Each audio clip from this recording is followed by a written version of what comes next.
Hola a todos, estamos acá con Alejandro Jiménez Luna, poeta. Mi nombre es Cecilia, somos ambos miembros de ADE y estamos iniciando un nuevo programa para nuestro canal.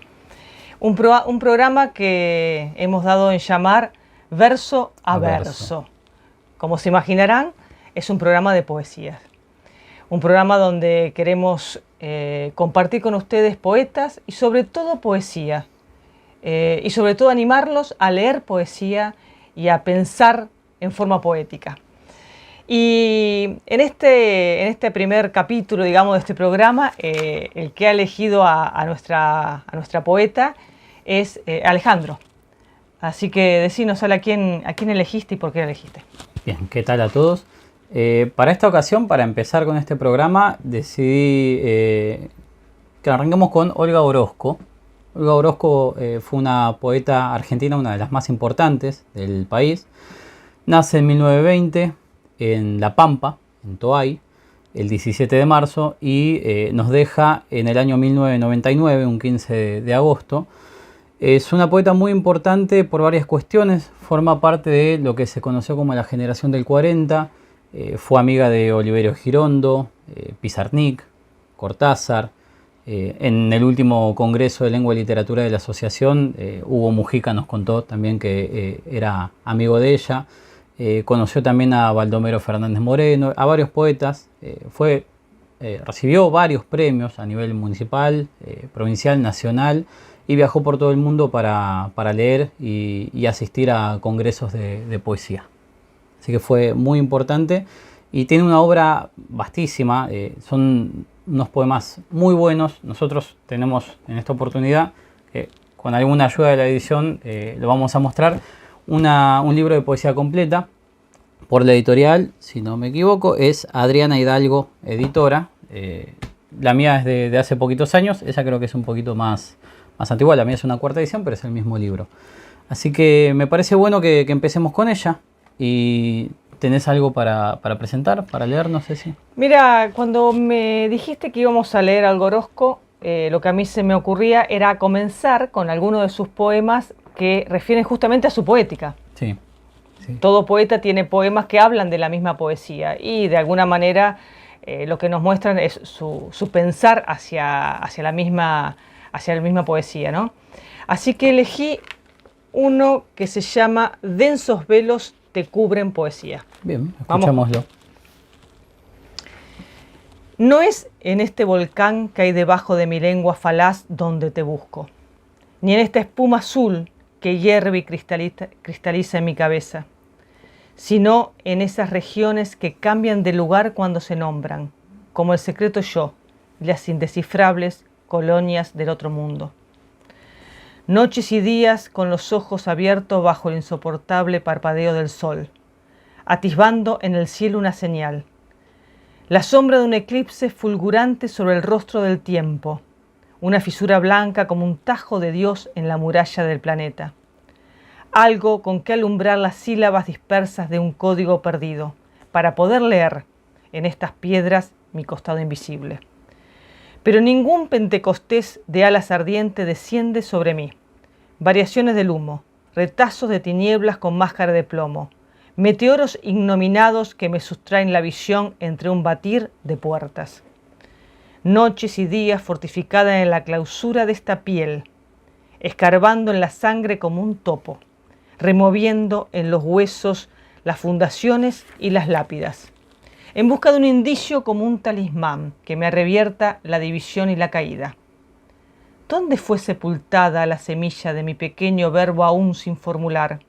¿En qué delfos perdido en la corriente suben, como el vapor, las voces desasiadas que reclaman mi voz para manifestarse? ¿Y cómo asir el signo a la deriva, ese y no cualquier otro, en que debe encarnar cada fragmento de este inmenso silencio? No hay puerta que estalle como una constelación entre harapos nocturnos. Apenas, si fantasmas insondables de las profundidades, territorios que comunican con pantanos, astillas de palabras y guijarros que se disuelven en la insoluble nada.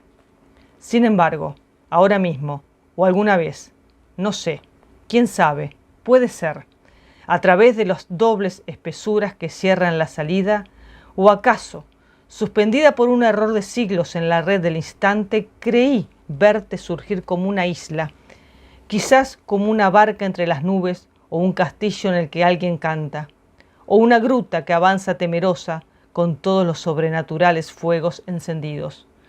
Ah, las manos cortadas, los ojos que encandila, el oído que atruena, un puñado de polvo mis vocablos.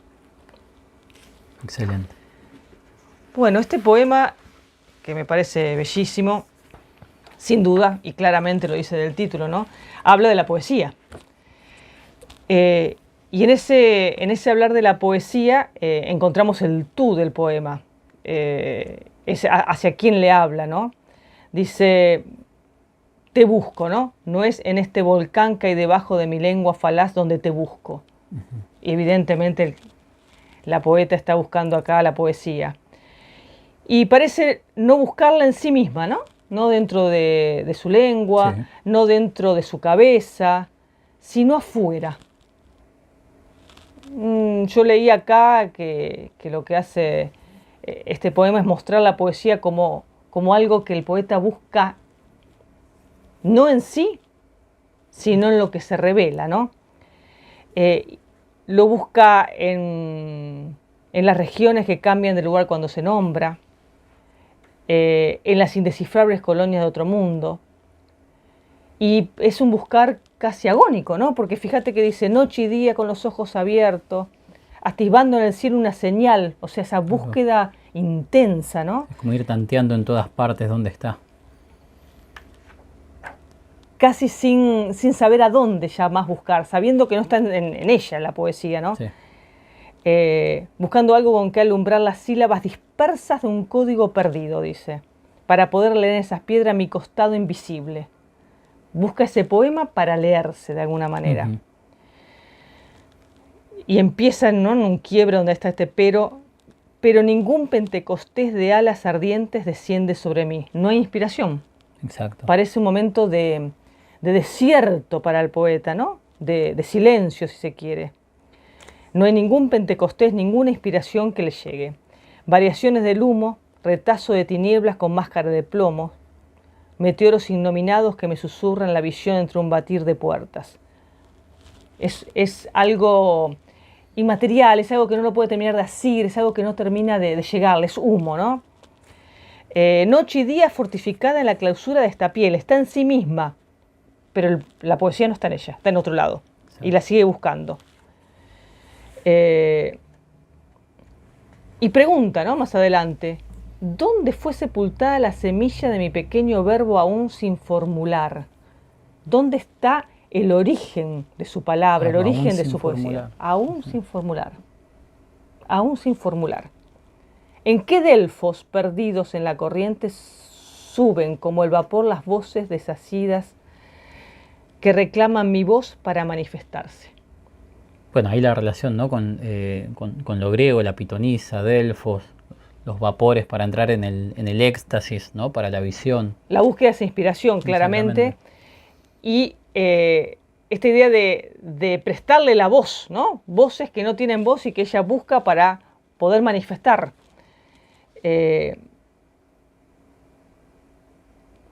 No hay respuesta que estalle como una constelación entre los vapores nocturnos. No encuentra todavía la palabra. Está perdida la poeta, está buscando. Apenas y fantasmas insondables de las profundidades. Apenas, ¿no? Territorios que comunican con pantanos, astillas de palabras y guijarros que se disuelven en la insondable nada. Astillas, fragmentos. Y ahí hay un quiebre, ¿no? Hay otro quiebre del poema, sí. Claro. Incluso de lo visual. Sí, porque veníamos con versos muy largos. Salto en blanco ahí y el verso se hace breve. Se hace breve. Cambia el ritmo. Cosa que no es habitual en Orozco, el verso breve. Porque son todos versos muy extensos. Versos extensos, sí. Sin embargo, ahora mismo o alguna vez, no sé, quién sabe, puede ser. O sea, empieza a generar cierta esperanza. Claro, un paso a paso. Un paso a paso. A través de la doble espesura que cierra la salida, o acaso suspendida por un error de siglos en la red del instante, creí verte surgir como una isla. Nuevamente hablando, ¿no? Hablándole a esa poesía. Creí verte surgir como una isla. Quizás como una barca entre las nubes, o un castillo en el que alguien canta, o una gruta que avanza temerosa con todos los sobrenaturales fuegos encendida. Pero ya hay un norte, ya creyó verla. Sí, sí, sí. O manos cortadas, ojos que encandila, oídos que atruenan. O sea, vuelve a la idea de su ser buscando, que es lo que nombró en el poema, y el verso final, ¿no? Un verso final fuerte. Un puñado de polvo, mis vocablos. O sea, una poesía que no se puede terminar de aprender, de agarrar, es polvo. Se va. Se va. Sí, sí, sí. Es la búsqueda, ¿no? Exacto. Creo que... excelente este poema. Sí, creo que es interesante. Ella está hablando acá de esa poesía que no está solamente en el poeta, sino que está tal vez en el mundo y el poeta le presta las dos. Exactamente. No es la única poeta que habla en estos términos. Me acuerdo de Octavio Paz, no hace mucho lo estuve releyendo, y él habla en el mismo sentido, ¿no? El poeta como un buscador de la poesía que está en el mundo. Claro. Sí, sí, se tiene que dejar tocar por la poesía. No es algo que le surja, sino algo que comulga con él, ¿no? Es algo que aparece y él lo tiene que tomar también y expresarlo. No es necesariamente un don mágico así porque sí, sino una búsqueda y una unión del verbo y del poeta. Es un poema genial. Habla en sí de la labor, del quehacer del poeta, ¿no? No es el único, creo, que habla en este sentido sobre la poesía y el poeta. Vos creo que tenías otro Sí. por allí marcado, ¿no? Yo ¿Vale? tengo aquí el poema, en el final era el verbo. Buen título para un poema. Tiene títulos muy buenos, Orozco, en varios de sus libros y de sus poemas. Bien, acá tenemos, bueno, ya en el título se habla del verbo, ¿sí? Así que además de la labor se va a hablar específicamente de la palabra en este poema. Lo leo. En el final era el verbo. Como si fueran sombras de sombras que se alejan las palabras, humaredas errantes exhaladas por la boca del viento.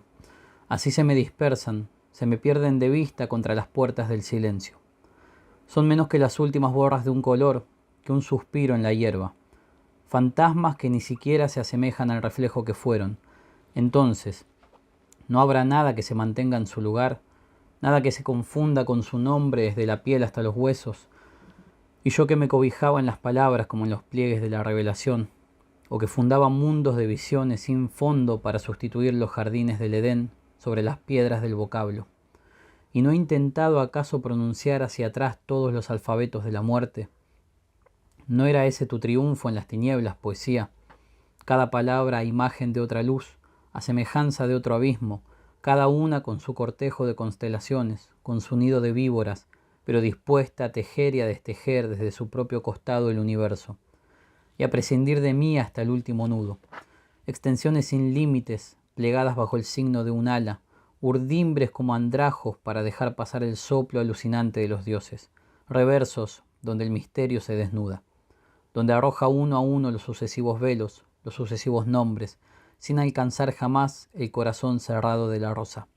Yo velaba incrustada en el ardiente hielo, en la hoguera escarchada, traduciendo relámpagos, desenebrando dinastías de voces, bajo un código tan indescifrable como el de las estrellas o el de las hormigas. Miraba las palabras al trasluz, veía desfilar sus oscuras progenies hasta el final del verbo. Quería descubrir a Dios por transparencia. Fantástico. Sí. Qué verso final, ¿eh? La verdad fantástico. Que sí. Bueno, como dijimos, estamos en la 385. Como dijimos, acá tenemos la palabra como protagonista, el verbo en sí, el verbo en tanto creación, ¿no? Una palabra creadora. Dice al principio, como si fueran sombras de sombras que se alejan las palabras, ¿no? Humaredas errantes exhaladas por la boca del viento, así se me dispersan, ¿no? Se me pierden de vistas contra las puertas del silencio. A ver, las palabras no son las cosas, las palabras nombran a las cosas, ¿sí? No llegan a ser la esencia en sí, y son palabras que se van, ¿no? que se le pierden. Vos dijiste hace un momento que el poema viene a ser algo que se escapa de las manos, y acá tenemos a las palabras en sí cumpliendo esa función. Y dice, se me pierden de vista contra las puertas del silencio, ¿no? Es la contracara del verbo, de la palabra, que es el silencio ahí. Pero en este caso, quizás podríamos interpretarlo como, visto como, no como el silencio después de lo que se dice, ¿no? Ese equilibrio que se retoma, sino como las palabras que se van perdiendo y no llegan a plasmarse. Son menos que las últimas borras de un color, que un suspiro en la hierba, fantasmas que ni siquiera se asemejan al reflejo que fueron, ¿no? Son palabras que no alcanzan. Entonces no habrá nada que se mantenga en su lugar, nada que se confunda con su nombre desde la piel hasta los huesos, y yo que me cobijaba en las palabras como en los pliegues de la revelación, ¿no? O que fundaba mundos de visiones sin fondo para sustituir los jardines del Edén. Hay mucha referencia a la Biblia, ¿sí? al Edén, a la creación. Tenemos... Sí, desde el título, ¿no? Está jugando desde con... el título hasta el último verso, claro, incluso. Pero tenemos esto, ¿no? La palabra como algo que viene a ver si se quiere, a replicar lo que ella está buscando, ¿sí? Pero la palabra no alcanza. Y esto es algo que se da constantemente en la poesía, ¿no? La poesía intenta explicar con palabras algo que no puede ser explicado. Bueno, como dijo Alejandra, ¿no? Explicar con palabras de este mundo. De hecho, Olga Orozco toma ese verso para darle nombre. No sé si es el libro en el que está este poema, ¿no? Con esta boca en este mundo, si no me equivoco. Lo tenemos por acá. No, es el siguiente libro, el que le sigue a este. Pero la idea está ahí presente. Y avanzamos un poquito. Dice, y no he intentado acaso pronunciar hacia atrás todos los alfabetos de la muerte. ¿No era ese tu triunfo en las tinieblas, poesía? ¿No? Es casi un cuestionamiento a la poesía y a esta tarea de revertir quizás la muerte, ¿no? Pronunciar los alfabetos hacia atrás, es decir, volver al origen, en vez de llegar a la muerte, volver al inicio. Cada palabra imagen de otra luz, a semejanza de otro abismo, cada una con su cortejo de constelaciones, con su nido de víboras, dispuestas a tejer y destejer su propio costado del universo. Y volvemos otra vez en esto, ¿no? La palabra creadora, el poder que tiene la palabra y por qué se la busca. Y a prescindir de mí hasta el último nudo. Extensiones sin límites, plegadas bajo el signo de un ala, urdimbres como andrajos para dejar pasar el soplo alucinante de los dioses. Y ahí está la cuestión, ¿no? Lo divino, relacionado con la poesía, con la palabra, con el origen. Reversos donde el misterio se desnuda.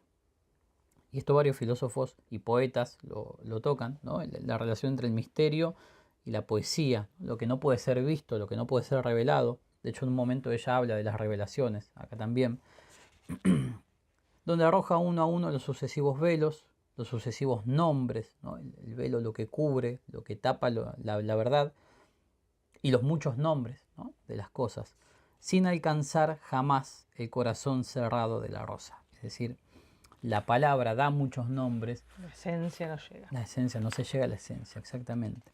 Yo velaba, incrustada en el ardiente hielo, en la hoguera escarchada, tenemos ahí oxímoron, traduciendo relámpagos, desenebrando dinastías de voces, ¿no? Trabajando la palabra, tomando lo que se ve, el relámpago, y traduciéndolo, es decir, colocando, es inevitable, no tomar las palabras de Pizarnik a palabras, con palabras de este mundo, decir lo que se ve en el otro mundo.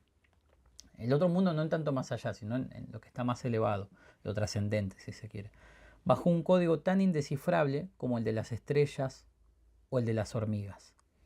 Miraba las palabras al trasluz, veía desfilar sus oscuras progenies hasta el final del verbo, quería descubrir a Dios por transparencia. Es decir, al final todo este trabajo con la palabra es para llegar al origen, ¿sí? Para descubrir a Dios por transparencia, en tanto ver a través de las palabras, de las cosas, y ver lo que está más allá. Como dijo Ceci, la esencia. Llegar a la esencia, sí, cosa que no logra. Inevitablemente relacionándolo con aquello que es trascendente, con aquello que es sagrado, con lo cual se conecta casi por naturaleza la poesía, ¿no? Porque empieza jugando con esta frase bíblica: en el comienzo era el verbo, bueno, en el final tal vez sea la poesía lo que quede, ¿no? Y quería descubrir a Dios por transparencia, es a través de esta palabra que intenta decir lo que no se puede decir de otra manera. Así es, así es. Y estos dos poemas conectan muy bien con lo que sería en sí la poética de Olga Orozco, ¿no? ¿Qué piensa ella que es la poesía y cómo debe funcionar? No es que todos los poemas de Olga Orozco hablen de esto, pero estos nos parecieron fundamentales para sentar las bases. Vale aclarar que no vamos a tratar simplemente en un programa a esta poeta, van a ser varios, como van a ser varios con otros poetas. Nos tomamos este tiempo para dar específicamente dos poemas y no hablar de un libro en sí, o de dos libros o tres. Este es un trabajo un poco más artesanal, si se quiere, por eso el nombre, ¿no? Verso a verso.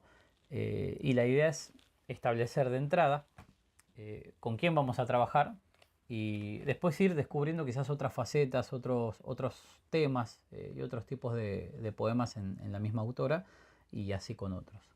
Bueno, la verdad que nos queda solamente animarlos a leer poesía, animarlos a pensar en forma poética y los esperamos en el próximo programa. Nos vemos.